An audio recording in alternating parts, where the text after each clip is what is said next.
If you've been following my channel long enough, you understand that I relentlessly teach agents, train agents how to take more listings and implement strategies to take more listings.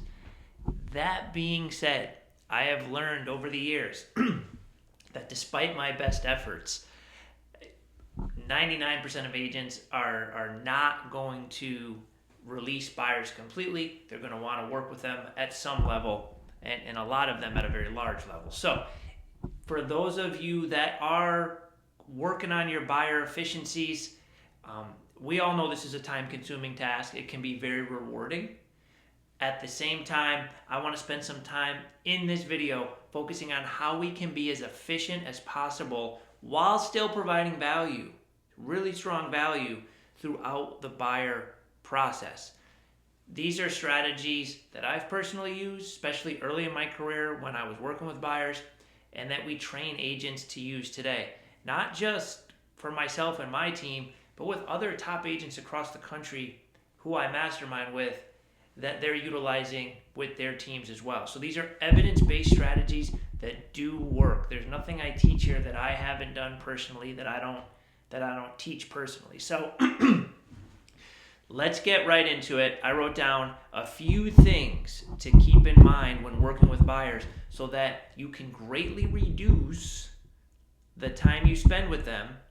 Whatever time you reduce spending with those buyers, you can then retake that time and invest it in some of the strategies we teach on this channel in generating more listings, which slowly starts to compound and scale your time even more. Okay? So the first thing that I wrote down is you need a process, right? You have to have a process to this. It can't be your phone rings, you get a lead, you talk to somebody that wants to buy, and you just go show them a property.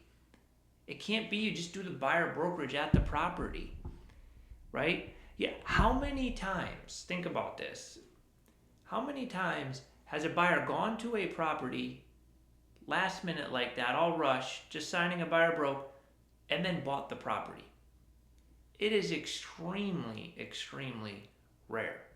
Now, people are very good at telling you what you want to hear to get you there, and the general public has learned how to manipulate us, what to say to real estate agents in order to get what they want. Right? They don't want to do a pre-approval. They don't want to talk to their lender. They don't want to spend time doing that and being inconvenienced. They don't even want to sign a buyer broke. You got to fight them tooth and nail on that, right? They just want to go see the property. So they're going to tell you whatever they need to say to you to try to get you there, right? So if that's how you're going to set the relationship up, you're going to be chasing them the whole time, and they're going to be calling the shots. And you have somebody that's going to be leading you through the transaction who doesn't do this for a living. You're the realtor, you're the professional. By you having a process, you can lead them and be more efficient with your time. And I promise you, if you spend some time thinking about this, or if you need help with this, shoot me a text, call, give me a call, send me an email. I'm happy to talk a little bit about the process we use. It's very simple. But at least then you can show them value. You have something to offer. Right? So don't just meet them at the property. Make it part of your process that you do not show property unless the prospective client takes 5 to 10 minutes, either in person or on a Zoom call or a FaceTime call. There's a million ways we can get face-to-face with people. That allows you to present our step-by-step process to them. Make sure, or your step-by-step process to them, whatever it is, make sure it's a good fit. And then if you both agree it's a good fit, then you go ahead and schedule that showing. Wouldn't it be nice to know that in a 5 or 10 minute window, scheduled during your own time, in the comfort of your own office or your own home, versus you driving all around the state or the county to meet this person and finding out that they weren't very serious, right? So setting that appointment is number one. Number two is after you set that appointment, ask them some pre-qualification questions. And really you should have a script for this. Again, if you need a script, happy to help. Drop a comment below if you want a pre-qualifying script for buyers. Just write, send me the pre-qualifying for buyer script. And ask them some simple questions. When do you plan on buying a new house? What do you like about this area? You know, how flexible are you? Do you have a place you're staying in now? Why are you moving to the area? Right? Have you been pre-approved? Do you have a lender that's helping you? Do you need a few recommendations? What do you know about the process, or what do you know about the area so far? Right? Just learn about what they're trying to do, and you're going to see how motivated they are. And I promise you, if someone's not motivated, especially in this market, they have very little reason to buy a home, because it's going to be competitive on the buy side, especially in our state of Connecticut. So make sure there's motivation there if you're going to proceed with them. The people who give us the most trouble as agents are people who aren't motivated, because they don't want to follow our process because they don't care. There's no need. People who have to buy, they need help.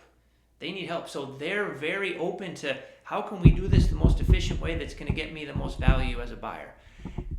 And those are the types of buyers that we want to spend our time with, because they need our help, right? And they're going to listen to what we have to say. So do the pre-qualification, set the appointment, right? At the appointment, have some type of document you can share with them and go over and give them for their records that they can keep. Break down the commission structure, exactly what you'll do. Make sure they're okay with it then.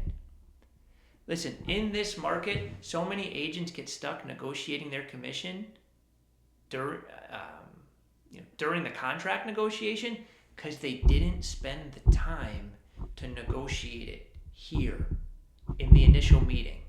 They didn't break down the step-by-step process. They didn't break down what the buyer will pay, right? They're afraid of hurting feelings or losing a client. And one of the main reasons for that is because it's your only client, or one of your very few clients, so you're afraid. So the next thing I wrote down is, you have to be unattached, right? You have to have your process, be confident in sharing it, and if the other party doesn't see that, be okay with that, right? Take that time that you would have spent driving all around chasing this person into spending some time generating business, doing some lead gen, and trying to find clients who need your value and your process, right? Once you learn that little tweak, then you're going to get more enjoyment, because you're going to be working with people who need your help. You're not going to be fighting them. And B, you're really going to start to scale, because you're going to be much more efficient with your time, right? But it takes a little mental shift to let that person go and not be afraid, that you've lost a client. Think about what you've gained and not what you've lost, right? So setting up that commission structure there is extremely important, and making sure everybody's on the same page. That way, when you go into a negotiation and it's multiple offer, and the seller side's trying to cut your commission, you've already had that conversation with your buyer and said, hey, this might happen in certain situations, right? As we all know, in many situations, sellers are still paying buyer agent commissions, but in the situations where they're not, you don't have to feel guilty, because you've already shared it with them, right? This has been a big topic lately for agents in how they want to share their value and make sure they're not getting squeezed out of their pay, because heck, with gas prices, the amount of time it takes to drive all over the place, the amount of offers you have to put in many cases to help your client win a bid, right? The dollar per hour of a buyer agent has never been lower, right? So if we're going to discount our commission on top of that, man, it's really hard to stay in this business. It's one of the reasons there's an 87% turnover rate for new agents after the first couple years. Very few people make it, and this is one of the big reasons. They have a tough time with charging people for their fee and standing up for their fee. It's because they don't know how, and they don't know what to say. If you want to know what to say and how to provide the value, you don't know where to go for that, I'm happy to share and help, because if it's not me, spend some time thinking about it on your own. Go to someone else. Go to your broker. You need most brokers this day and age, with all the big brands out there, they have some type of plan you can present, and then you can tweak it the way you want. You feel comfortable, but you have to be able to present something to them with confidence, where you really feel like you're helping them, and that what you're doing is really worth your fee. Because if it's not, then it's probably the wrong career. How are you going to feel good about charging if you don't think you provide that value? So that's something to keep in mind. Next point, a couple more points here. You're on the same page, you signed the agreement. Next step is explain to them that we only look at 3 properties max at a time. And there's a reason for that. One, when you start to look at too many properties, 5, 6, 7, 8 properties in one day, they start to blur together and you have trouble remembering what you liked and what you didn't. That's one reason.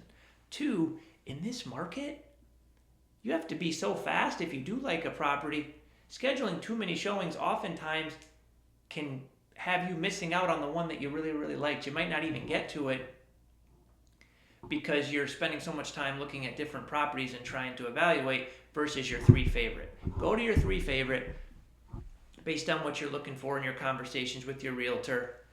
If you don't like any of those 3, schedule another 3 for the next day. But break it in segments and really give yourself a chance to not be overwhelmed and be able to focus on each property and take it all in to see if it's a good fit. So having that conversation is really important. And listen, you have the conversation. Obviously, we got to be a little flexible.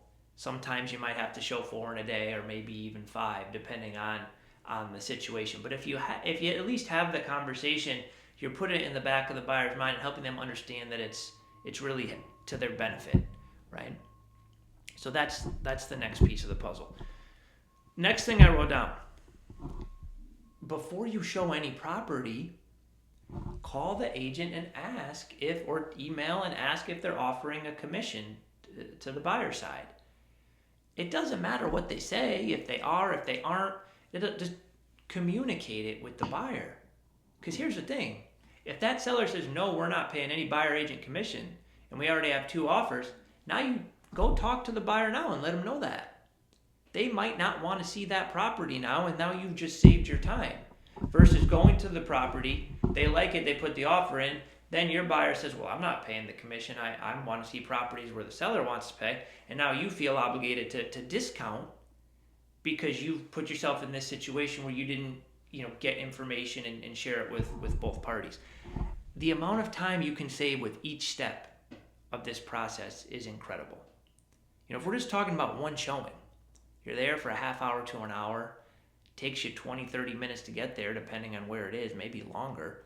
You're saving 2-3 hours. That is literally a whole prospecting session that you can be learning on how to generate listings and trying strategies and techniques to generate listings. So, this stuff matters. If you add all these things up that we've talked about, and then you actually stick to them, you can create an abundance of time and growth for your business. And the last thing I wrote down, I put it at the end because it's simple. I really shouldn't even have to say this, but make sure the buyer's pre-approved. Give them a lender, talk to the lender, make sure they have a real pre-approval letter. For heaven's sakes, in this market where you have to make offers so fast, not having that's a real disservice to the buyer, right? We know how fast listings go under contract. If they're not prepared to make an offer, why are we showing them a property, and especially in Connecticut? So I almost wasn't even going to mention that one, but I still see it. I still see so many agents doing it that it's just needed to be said. So talking about this is one thing. Actually taking action and being unattached, going through this process, and if you lose the buyer, having the confidence that you're going to find the right one. Sometimes we need to let go in order to allow the right people to come in, right? And if we don't let go, we just find ourselves attracting the same type of people. So if you have any questions on any of this, don't be shy. I get calls, texts, emails all the time from people watching these videos. Hope this helps.